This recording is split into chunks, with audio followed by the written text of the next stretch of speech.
Corey lives in a share house and likes to have a few mates around every now and then. Problem is, every time it happens, his neighbours come knocking. They say he's being too loud, but Corey insists they're just serial complainers who've even tried to sue him twice. My neighbour harasses me and just won't let me, she won't let me talk in my own house, won't let me have guests around. She calls the police on me, calls the council on me, sends emails to the real estate, and now she's suing me. Headphones on, playing video games in silence. It's a wild weekday night in this share house of blokes in Brisbane. Corey Clues on the couch with his Alaskan Malamute, feeling muzzled by his neighbours. I'd be in the kitchen there, cooking dinner, talking to my roommate, and she'd be texting me, telling me to lower my voice and be quiet. Do you think she's listening now? Possibly, yes. Corey's rented here for 3 years, and in that time, the neighbours have taken legal action against him twice. First, in the Magistrates Court, settled through mediation. Now he's being called to the District Court, accused of noise, smoke and light pollution. She has a really big issue with the volume of my voice. Do you smoke? No. Do you penetrate light into her property? Maybe the porch light's a bit bright. Make no mistake, Corey is a character from the country, but he's done his research. Over 10 months, 47 online noise complaints to police were submitted against his address. 32 for noisy gatherings and parties, 8 for amplified voices and music, 5 complaints for sounding aggressive, 1 for obnoxious laughing and yelling, and 1 for playing a musical instrument. Most complaints were lodged between the hours of 3:53 p.m. and 9:39 p.m. Corey says he doesn't have large parties and wasn't even home on some of the days when the complaints were lodged. On one occasion, his flatmates sitting around a fire pit were asked by police to go inside and turn the music down, but every other report was dismissed by police. And among their remarks, Nil noise heard, no offence detected. They go on. Crew have never detected noise at location. House often in darkness when police attend. And one time, police called the claims vexatious. My name's Corey Close. You're having a great time living. Having a great time with the current affair. So at the peak of what you said then, your voice went to around 75, which is a louder human voice, about as loud as a dishwasher though. Yeah, right. Do you feel that that's in any way offensive?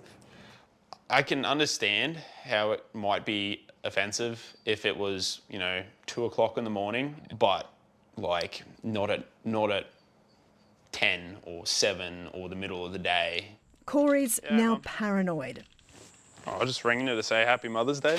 An afternoon phone call to Mum for Mother's Day on the back deck got him in strife. So did his attempt to learn the guitar.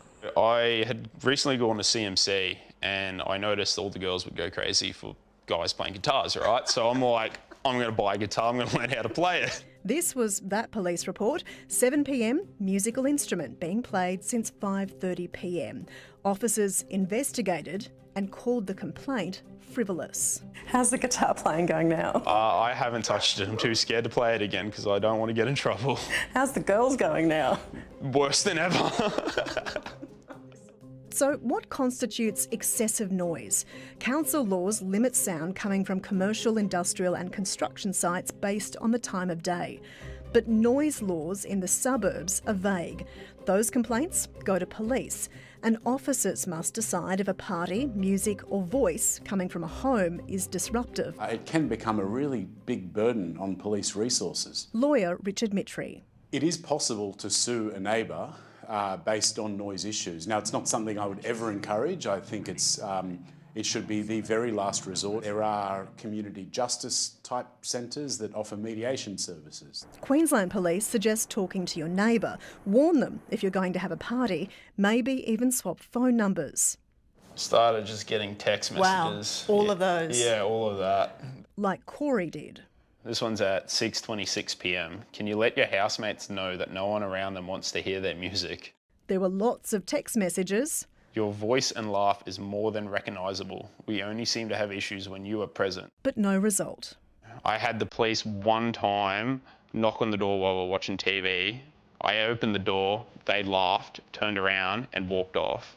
A Current Affair contacted lawyers acting for Corey's neighbours.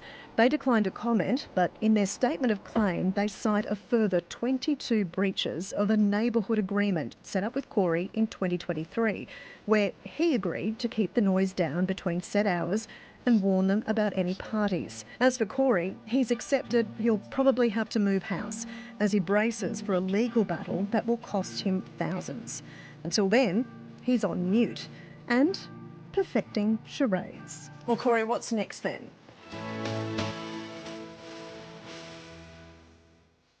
Well, for their part, Corey's neighbours claim they've lost sleep and suffered respiratory difficulties, distress, physical discomfort and disruption to their day-to-day activities. And they're seeking $25,000 in compensation.